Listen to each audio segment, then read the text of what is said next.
Good morning, everybody. Welcome to Honors Chemistry. Today is April 22nd, 2020. And let's go ahead and take a look at the agenda for today.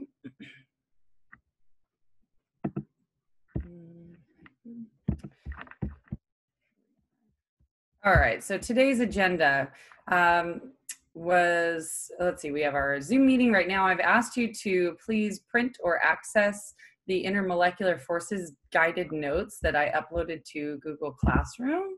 We're going to be working through those today. Let me pull this up real quickly so I can show you what they look like.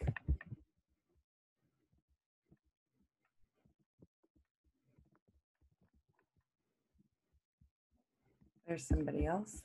There's Nolan. All right, Nolan, you made it.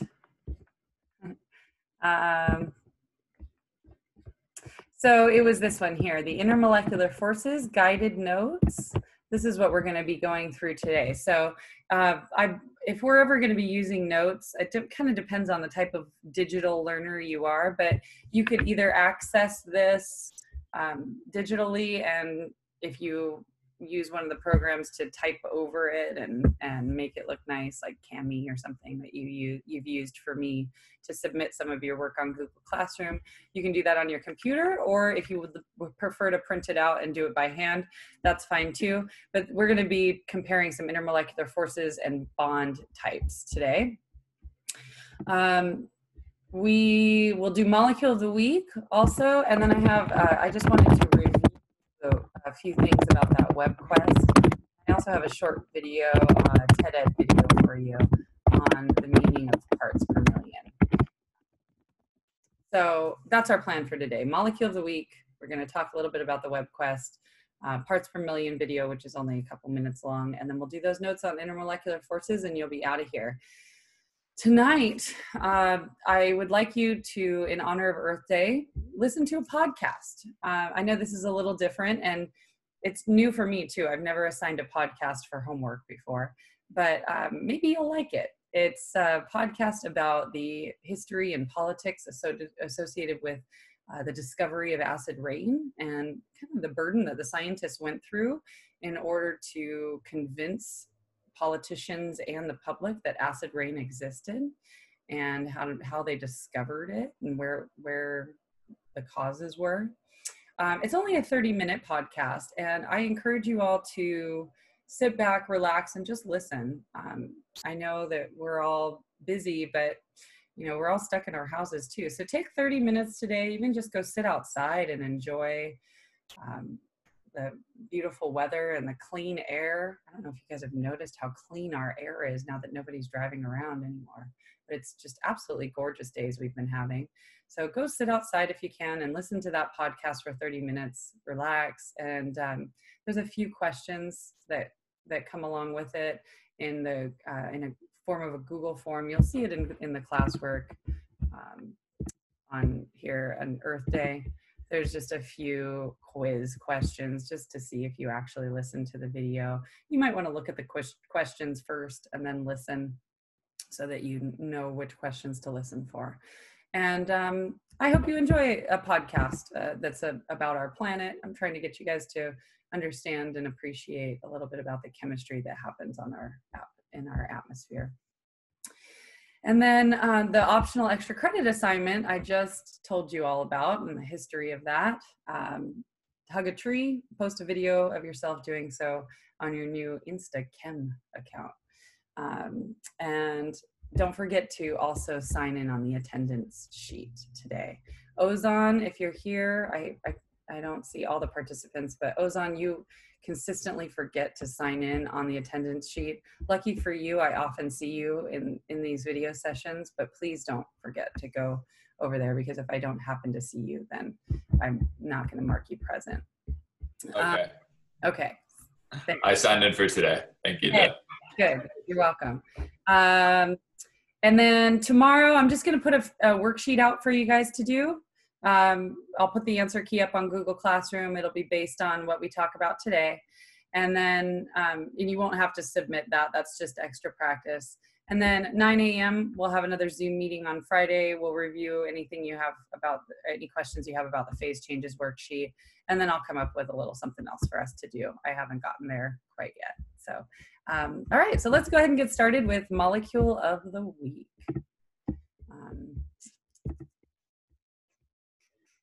Molecule of the Week this week is one you may have heard of. It's called chloroform. And chloroform is often shown in movies. If you ever see someone where they take a chemical and they put it on a cloth and then they hold that cloth over somebody's mouth and nose, and then that person passes out, that's chloroform that's on the cloth. It's an organic and sweet smelling compound. And whenever you have pungent or smelly compounds, they are organic compounds. And they tend to be really volatile. So like perfumes, for example, oils that have those really pungent smells are organic molecules. And our chemistry class is an inorganic chemistry class. AP chemistry is inorganic. Organic chemistry is like a whole nother beast. It's a totally different style of chemistry, and you'll take OChem when you get to college. But chloroform is an example of an organic molecule. And it's referred to as a chloromethane or a trihalomethane. Really what it is like a methane molecule. So if you remember what methane looks like, methane is carbon with 4 hydrogens attached to it. Well, in this one, 3 of those hydrogens have been replaced with chlorine. And so chlorine's a halogen, so they call it a trihalomethane or chloromethane. Anyway, the interesting thing about this molecule is it was actually simultaneously discovered in different parts of the world, but it was mainly given credit to a Scottish scientist in 1847. And he was an obstetrician who delivered babies, and he used it on the women during childbirth. And it also became popular in dentistry as well. And it rised in popularity really fast before they were able to do toxicity studies on it. And the use of this compound became really controversial because it was so useful in medicine and in on the battlefield, where they could do surgeries on soldiers that were injured in battle. But they also used it for crimes such as rape, robbery, and murder. So, the substance is really controversial. There's a very fine line between it being an anesthetic and it being fatal. And so there weren't enough studies that were done on it. So there was a lot of accidental deaths as a result of use of chloroform in an anesthetic environment. So inhalation causes fatigue, dizziness, headache, hence people pass out. And then excessive chloroform is toxic to kidney, liver, and respiratory tract. Okay, so that is your molecule of the week. All right, next up, let's talk about the water quality report I asked you guys to do yesterday. So yesterday I had you do that web quest about the city of Manhattan Beach water quality. And my intentions were really for you to have a little appreciation for the water on our planet, right? This is kind of an Earth Day theme assignment as well. And obviously water is a commodity that we're really lucky to have coming out of our faucets, out of our shower heads, in our toilet, in our cups to drink. And so I just thought I'd show you that the city of Manhattan Beach has a whole lot of information about the water that comes out of our faucets on their website.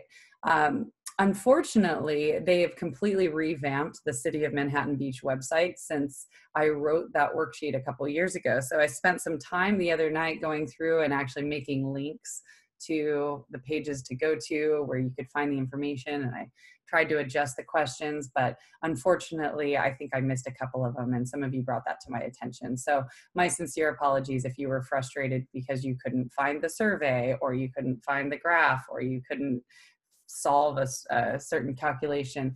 It was really meant to be an exploratory exercise to help you understand a little bit more about the water that comes out of your faucet.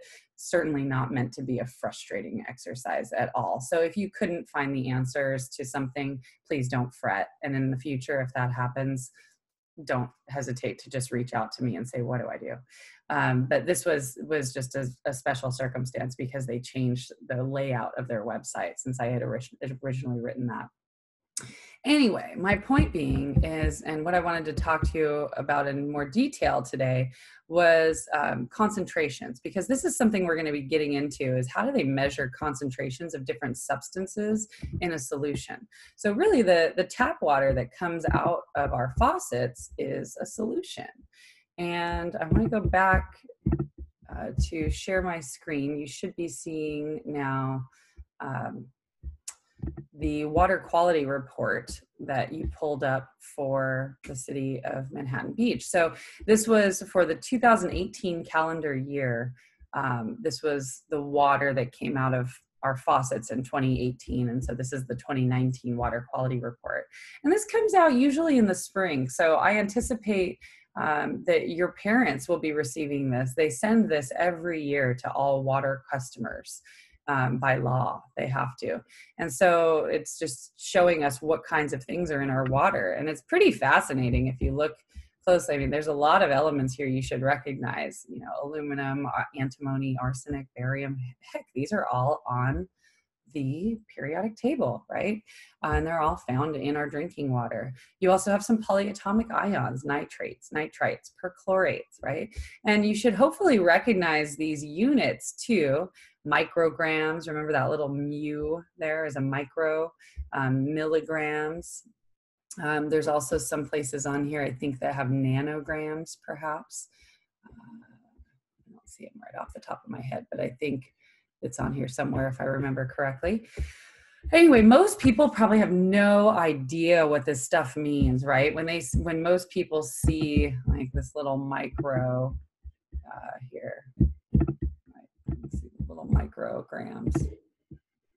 Most customers in Manhattan Beach have no clue what that little mu is and what it actually means, that it's 10 to the -6 grams or 1/1,000,000th of a gram, right? But hopefully you all have some idea of what it means now because you've at least taken this class. So anyway, it's kind of interesting, tells us all about our tap water, what's in it. And, you know, even bacteria, coliform bacteria, E. coli bacteria. Now you have E. coli in your stomach. There's naturally occurring E. coli, but it can also cause sickness. Coliform bacteria can also cause sickness.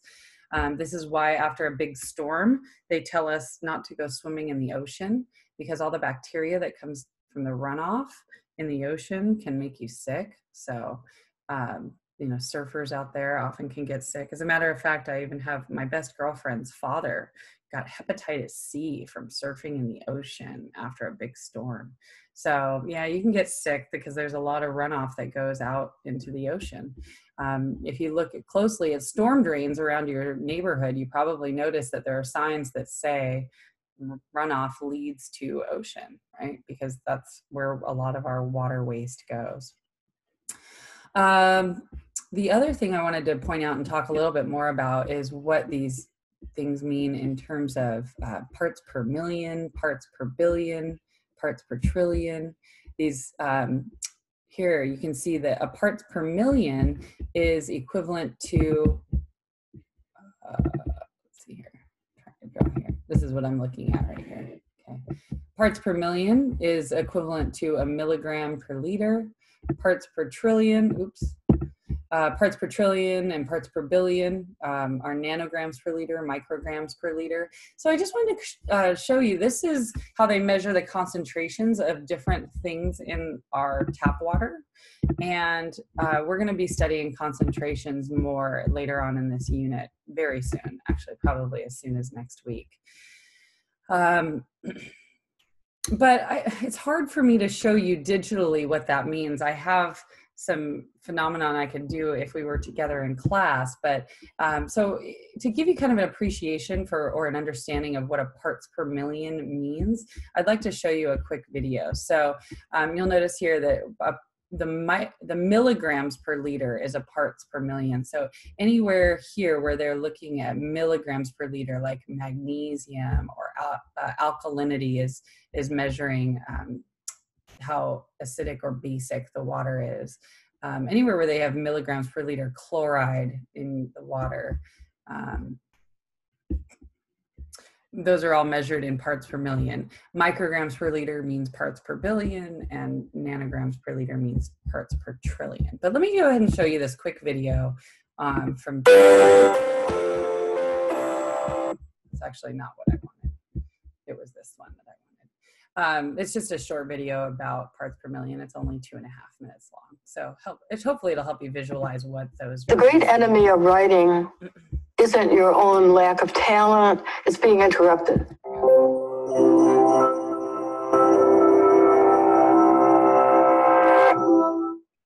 What does it mean to be 1 in a million? Not in the greeting card sense. In the scientific sense, where 1 part per million is a unit of measurement. Parts per million counts the number of units of one substance per 1 million units of another. Measure concentrations when a small amount makes a big difference.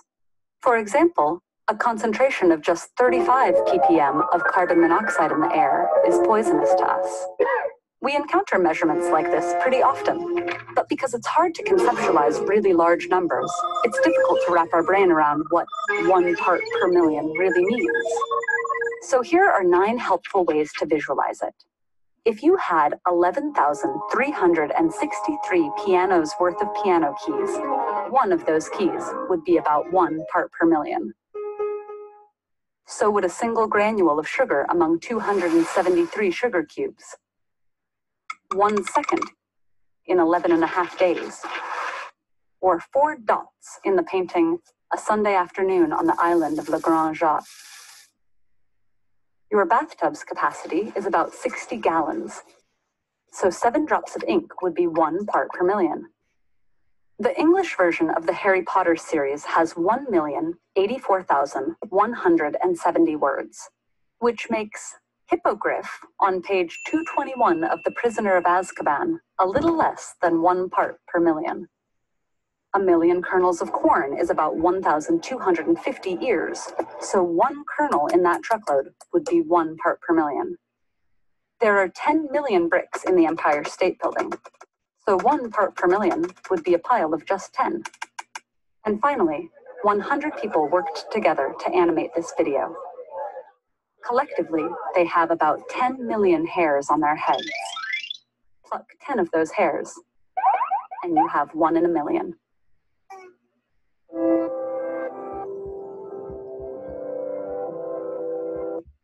Okay, so once again, we are going to get into concentrations, and while we don't use parts per million a whole lot in honors and AP chemistry, you do run into it a lot more in terms of environmental chemistry. So if you decide to take AP environmental science at any point in your high school career, then you'll definitely see parts per million, parts per trillion, parts per billion in those classes. Okay, but I do want to bring it up to you because it is a very commonly used measurement of concentrations.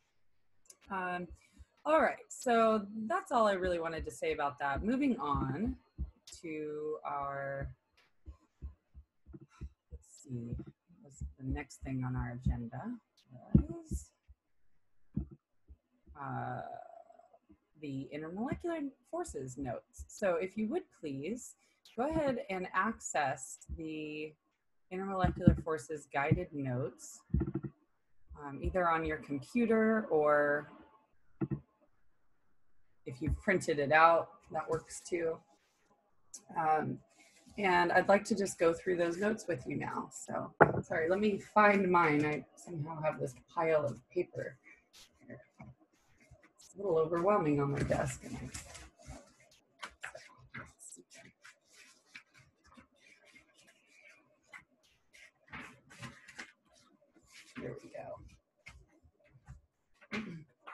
Okay, so I'm going to attempt to annotate directly on the screen here. Sydney, unfortunately, I saw that you did a video on this the other day for the staff, and I missed it. I don't know if you recorded it or not, Sydney, but I would have loved to have been there. Unfortunately, I had a meeting with Dr. Dale at the same time, but I commend you, Sydney, for using your knowledge of Zoom to teach the staff at Costa. I really hoped to make your session, but hopefully you'll do it again sometime.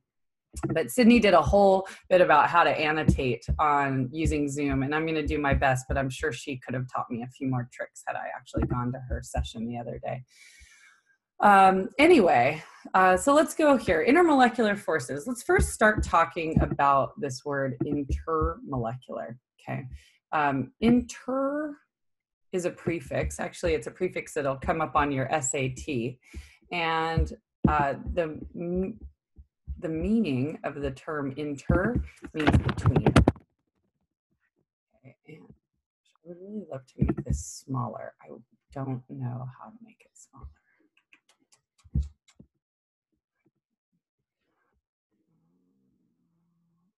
Sorry, guys, I'm trying to figure out how to make the writing smaller, but I'm not sure that I can. There's got to be a way to do it. I should have gone to Sydney's session.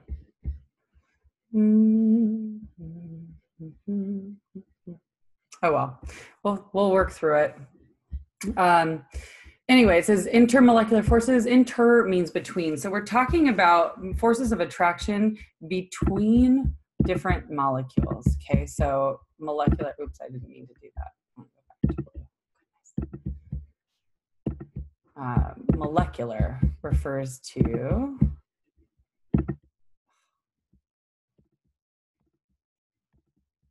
molecules, right? So we're talking about forces of attraction between molecules. Now, I'm going to stop sharing for just a moment to show you what I mean by this. So if you think about molecules of water, right? We're not talking about the forces of attraction within molecules, but rather forces of attraction between two different molecules that allow them to attract one another.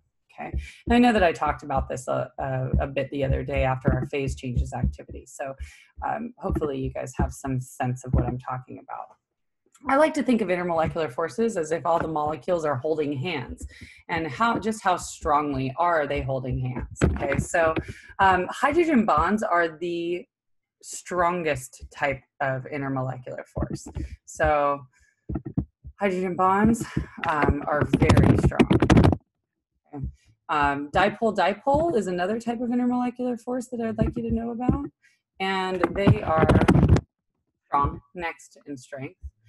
London dispersion forces are also known as something called van der Waals forces, but I'm going to use London dispersion forces. But if you ever happen to hear or see van der Waals, then it means the same thing. But these are what we are very weak. And they are what we call an instantaneous dipole. I'll talk to you a little bit more about what that means later. Let's just fill out these notes today, and then we'll talk a little bit more about what they mean in just a few minutes. Maybe I'll grab my whiteboard and explain to you what this is, and you guys can add more information here, because my typing is so big that I can't add more information in here. And Sydney, if you're listening, and you can shoot me a quick email and tell me how the heck I changed the size of this font, it would make my life a lot easier. Ion dipoles. Ion dipoles are actually not considered intermolecular. And I'm going to draw these out for you on a whiteboard in just a moment. But if I were to just determine, let's see, here, let's do this. Okay, these are what we call intermolecular. So these are forces. Ion dipoles are a little different in that they are not between two molecules, but rather an ion and a molecule. And I'll show you what that means in just a moment. Let's just go ahead and finish filling this out, and then I'll I'll stop sharing and I'll show you what I mean. But ion dipoles are actually the strongest of all of these. Okay? So they're stronger than even a hydrogen bond. And you've experienced ion dipoles before, you just don't realize it yet. Let's talk about the characteristics for just a moment. The hydrogen bond is something that occurs between a hydrogen and either a fluorine, oxygen, or a nitrogen of a neighboring molecule. So let's see if I can draw this. It's really hard to do. It's a lot easier on a whiteboard in a classroom, I will say. That's an F for fluorine. O for oxygen. This is an N for nitrogen. So if you have a hydrogen on one molecule and either a fluorine, oxygen, or nitrogen on a neighboring molecule, they can form what's called a hydrogen bond. And you should hopefully recognize those three elements as being the first three elements of Fon in Funkelbrüsch, right? Those are the three most electronegative elements, and that is not a coincidence, okay? I'll show you an example of what they look like in just a moment. It's really, the water is an excellent example of hydrogen bonding. Dipoles exist between polar molecules.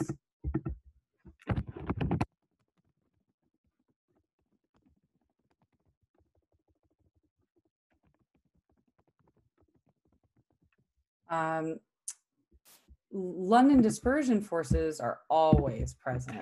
They're molecules. Okay, and then I'll show you an ion dipole on my whiteboard in just a moment. It's really hard for me to draw in here. And then we'll draw examples of all of these too. So go ahead and just take a moment, make sure you've got these written down, and then I'm going to switch off of screen share and I'm going to use my whiteboard to explain some of this stuff to you. Let me grab that.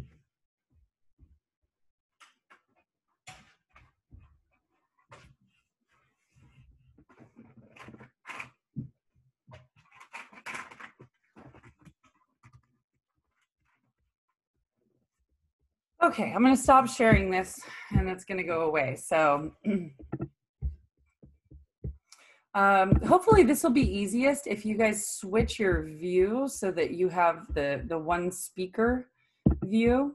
You should hopefully be able to see my whiteboard a little bit better that way. But let's start by talking about hydrogen bonds. Okay, hydrogen bonds are extremely important in water. And I think I've mentioned to you before, if you ever get a question about water and you're not sure what the answer is, just say it's because of hydrogen bonding, and you're probably right. But hydrogen bonds are very strong. They're the strongest type of intermolecular force. And essentially they exist, these are hydrogen bonds. This is what I would write in terms of characteristics. They exist between hydrogen and either a fluorine, oxygen, or nitrogen of a neighboring molecule. So once again, these are between two different molecules, right? So this is molecule number 1, and this is molecule number 2. There's two separate molecules, and this is the space between them.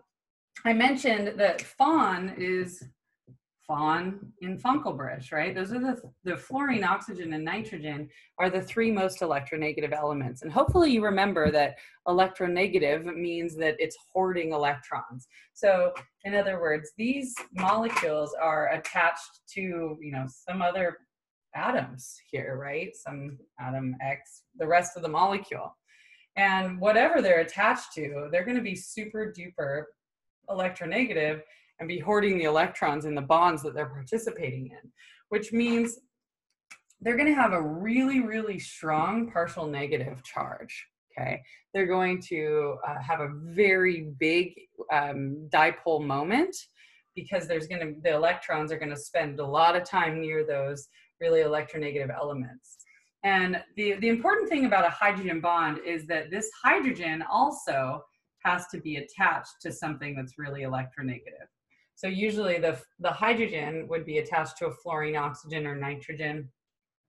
And because the fluorine, oxygen, and nitrogens are so electronegative, doesn't have to be all three. It would just be one of the three, by the way. Anyway, because it's attached to something so electronegative, this hydrogen gets a really strong partial positive charge. And so really it's just a condition of opposites attract, but it's a very special one between hydrogen and either fluorine, oxygen, or nitrogen of a neighboring molecule, okay? And a great example of a hydrogen bond is with water, where if I have, you know, separate water molecules. And I think you guys already drew this for me on the last worksheet that we did last week. But any of these hydrogens, right? The oxygen's going to be more electronegative. So oxygens all have a partial negative charge. The hydrogens all have a partial positive charge because the oxygen is so much more electronegative. And so we have this attraction between the partial negative of one atom and the partial positive of a neighboring atom, something like that, right? Or like that, right? So that's what we call a hydrogen bond, okay? And that's also shown with my little water molecules here, okay? The white is the hydrogen, the red is the oxygen, and they attract to one another just like that, okay? That's a hydrogen bond, okay? So very strong type of intermolecular force between oxygen and hydrogen, okay? But remember that hydrogen has to be attached to an oxygen, fluorine, or nitrogen itself. Okay, going on. Next one is called dipole-dipoles.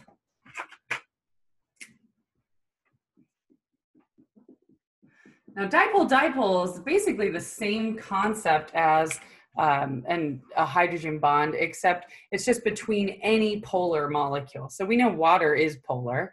Dipole-dipoles are between any polar molecule, like, for example, HCl.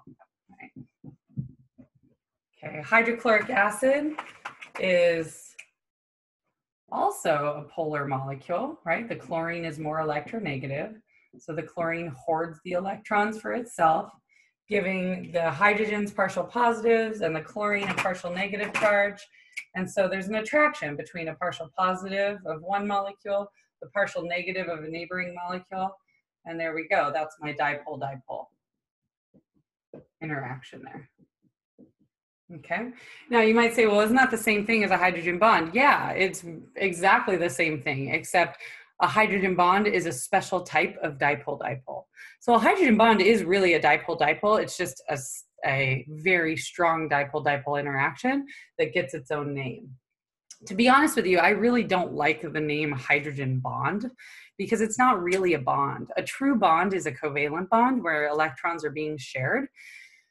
And hydrogen bonds are just attractions between neighboring molecules. As a matter of fact, there's a petition out right now, as we speak, among a bunch of chemistry teachers to rename the hydrogen bond because they hate the name because bond is such a poor choice of words.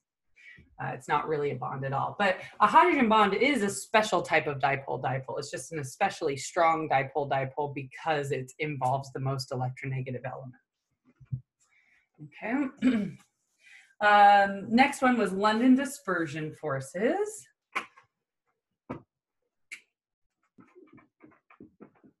Which I abbreviate, because this is way too much to write. I abbreviate as just LDFs, okay? But they're the same thing as what you might see van der Waals attractions. There's a lot of old school teachers who still use this terminology. As a matter of fact, Mr. Bartlett, if you've ever heard of Bartlett, he's my neighbor at school. He teaches astrophysics. He's old school. He's taught chemistry for years. Now he only teaches astrophysics, but he uses the word van der Waals. It means the same thing. It's just that the College Board and AP Chemistry uses London dispersion forces, so that's the one I stick to. But I think when I was in college, they called them van der Waals. Anyway, same thing. Essentially what they are is what we call an instantaneous dipole, okay? They're very weak. And it's an instantaneous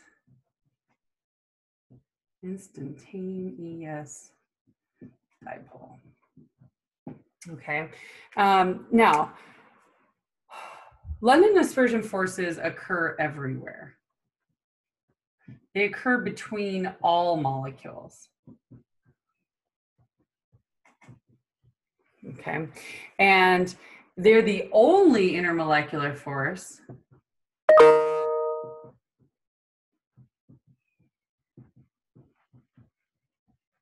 found between nonpolar molecules and noble gases. Okay, so you might have noticed dipoles and hydrogen bonds, the molecules were polar in order for those intermolecular forces to exist. London dispersion forces are everywhere, even with nonpolar molecules, even polar molecules, noble gases or not. It doesn't matter what type of molecule or atom or particle you're talking about, van der Waals forces are there. Okay, I just called it a van der Waals. London dispersion forces are there.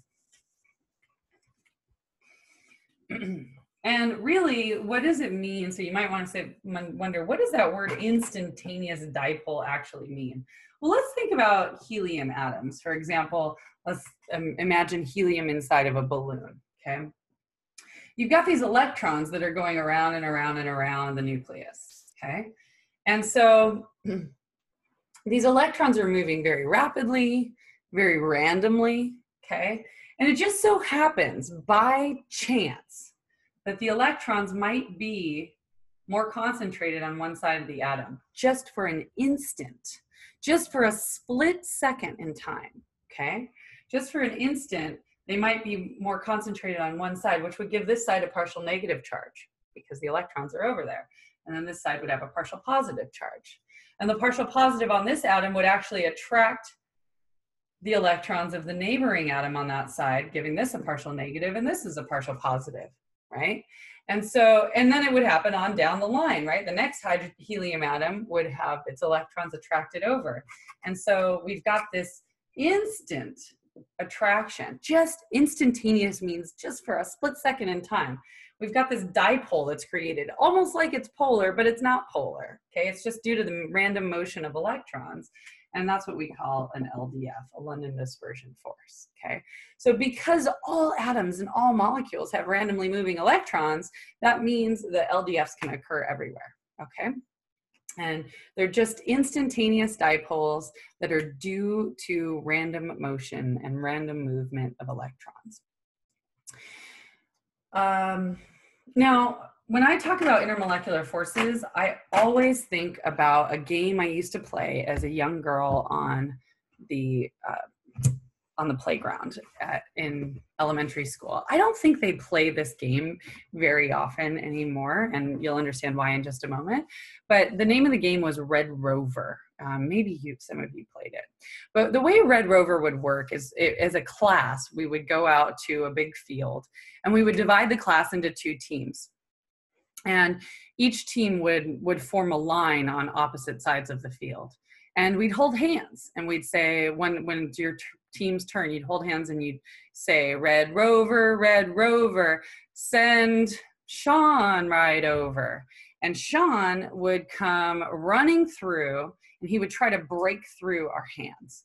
And if he could break through our chain, our hand holding, then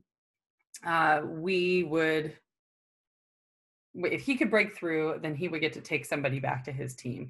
And if he couldn't break through, then he became part of our team, okay?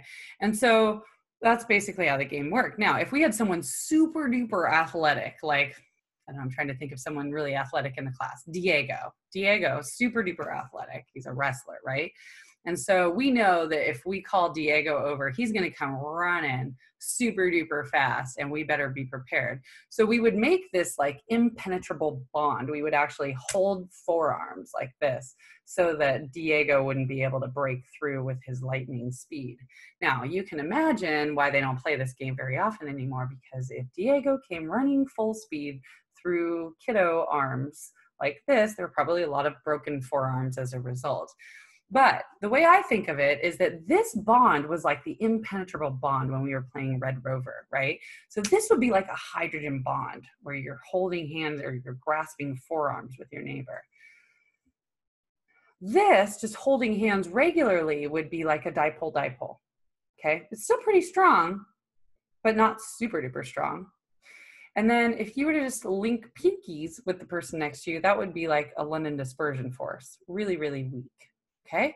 So once again, hydrogen bond, dipole-dipole, London dispersion forces. And if we were all together in class, I'd make you all link up right now and actually do it, but it's hard to do that digitally. So those are the 3 types of intermolecular forces.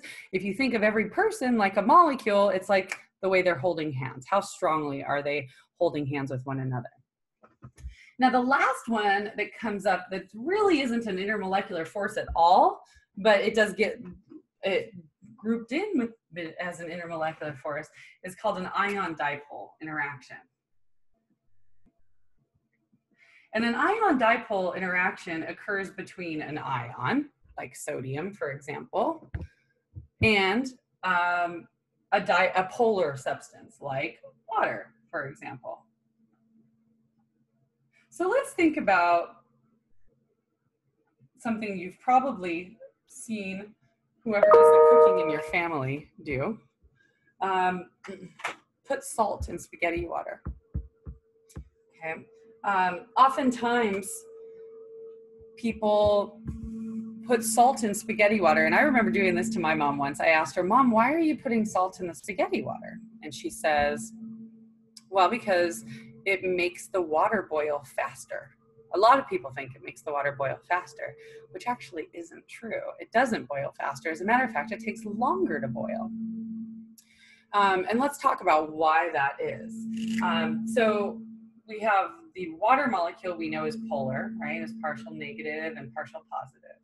Partial positive, partial negative, right? Because of the difference in electronegativity in oxygen and hydrogen, and the oxygen's hoarding the electrons, right? And so what happens is when you put salt in water, salt is very soluble. You guys know this, it's solubility rules, right? We know sodium chloride is really soluble in water, which means it's going to break apart into ions, right? And if you remember these demos that I have, right, where you put salt in my bucket of water, and what happens is these water molecules come along and they grab on to the different ions. So the hydrogen attaches to the chlorine, oxygen attaches to the sodiums, okay? And that is what we call an ion-dipole interaction, right? It's between the ion and a dipole. So whenever you dissolve an ionic substance in water, you're going to get ion-dipole interactions like salt in spaghetti water. So this is an ion-dipole. So really what it is an attraction between an ion and a polar substance. Okay, for example, an ion is a solute and water as the solvent, okay? Now, remember, ion dipoles are stronger than hydrogen bonds. So if you think back to the activity I had you do, the kitchen lab last week, right? Remember how we had that heating curve for water that it went up and then it leveled off and plateaued, and then it went up and then it leveled off and plateaued again at the boiling point. And I told you that the reason why you have a plateau is because the energy is going in, but it's not going into increasing kinetic energy and movement of molecules, but rather breaking bonds between the molecules so that the molecules can go into the next phase of matter. So when you get those plateaus, you're actually you're breaking the intermolecular forces. The energy is going to breaking these intermolecular forces. So usually with just pure water, your plateau is breaking hydrogen bonds. But when you add salt to the spaghetti water, now you've got to break something even stronger than a hydrogen bond, which is an ion dipole. So it actually takes even more energy to boil water when you add salt to it, because you have to break these bonds, these stronger ion dipoles, so that water can escape and become a gas, right? So that actually takes more energy. So mom told me that it makes the water boil faster. No, it actually takes longer for the water to boil. So because it takes more energy to break the bonds and boil the water. So why would we add salt to spaghetti water? Some people say taste. No, actually, I mean, it might add taste. But in reality, what it does is actually makes the water boil hotter. And this is something that's called a colligative property. I'm not going to teach it to you yet because it's actually not on the AP exam. They've taken it off. It is on the SAT 2 in chemistry, though. But colligative properties are something we call boiling point elevation or freezing point depression. Basically, if you add salt to a solvent, like water, you're increasing the boiling point, which means the water boils hotter, above 100 degrees Celsius, and it cooks your spaghetti faster. So it's not that the water boils faster, it's that the spaghetti cooks faster because you're cooking it at a hotter temperature with salt. So there you have it. Kitchen chemistry again. Tell somebody about it next time you see someone making some spaghetti, okay? Let's see here. So ion dipole, I gave you an example. Let's go through here and just do quickly. We can fill out that second chart pretty darn quickly. And then let's see, maybe I'll have you guys try, we'll do one of the apply your knowledge, and then we'll come back and, because I'm being cognizant of time here. I see that it's almost 10 o'clock, so I want to be respectful of your time. But let's get through this then. I'm going to share my screen one more time. We're going to go back and look at the worksheet that you're filling out, okay? So you should have all of this filled in now. Okay, let's go ahead and do this part down here because it's pretty quick and easy. So solids, I just want you to be able to distinguish between solids, liquids, and gases. And after doing that simulation, it should be pretty self-explanatory for you. But solids, definite shape, yes, they do have a definite shape. It doesn't matter what container you put a solid into, right? It doesn't matter whether my pen is here or it's inside this cup, it still takes the same exact shape. Solids have a definite volume too. It doesn't matter what the container is, the volume of a solid is exactly the same. Description of motion. If you were to describe the motion of a solid, it would probably be something like it vibrates in fixed.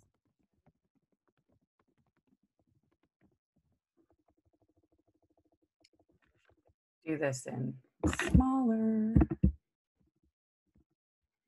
It vibrates in fixed position. Write that in here.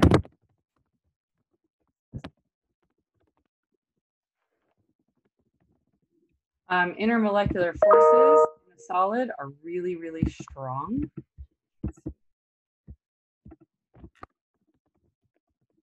And then for the drawing, I would just love to see you guys do something like this. Let's see if I can draw it here.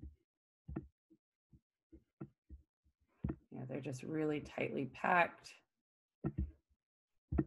I'm not doing a very good job with my computer drawing skills, but hopefully you get the idea that solids are just really tightly packed, small volume, something like that, okay? All right, next, liquids. Do they have a definite shape? No, they don't. Right, liquids will always take the shape of the container you put it in, whether that's your mug, or if I poured the coffee from this mug into a vase, take the shape of the vase. If I poured it into a little, you know, my kid's cup, then it would take the shape of that cup. In a flask, it would take the shape of the flask. So liquids always take the shape of the container that they're in, but they do have a definite volume, right? So the volume is definite. Description of motion. The molecules in a liquid are flowing. They slide past each other. So let's write that in.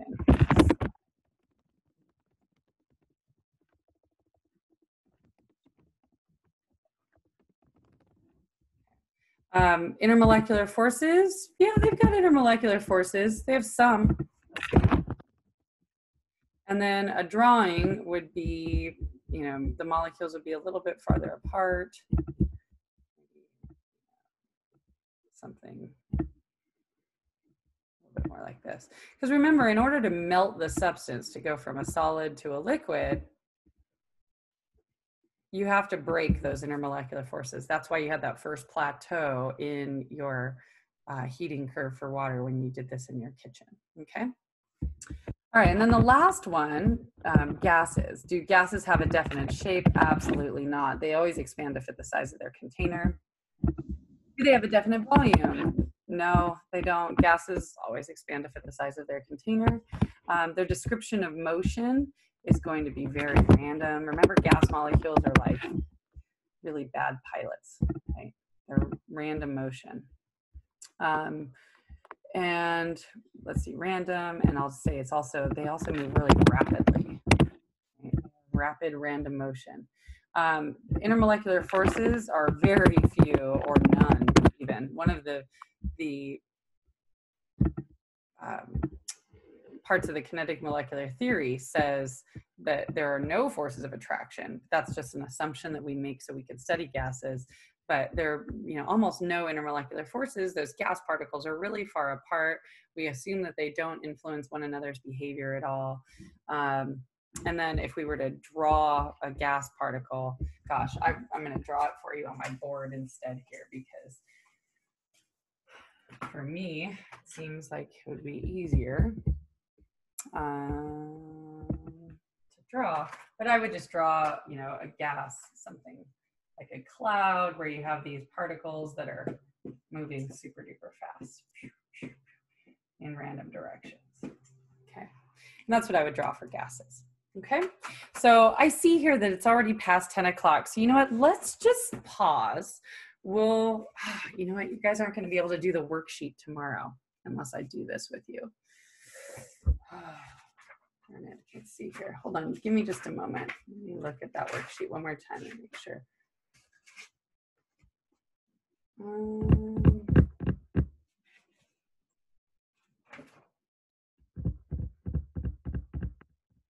Yeah, you know what? You're not going to be able to watch or do that worksheet yet.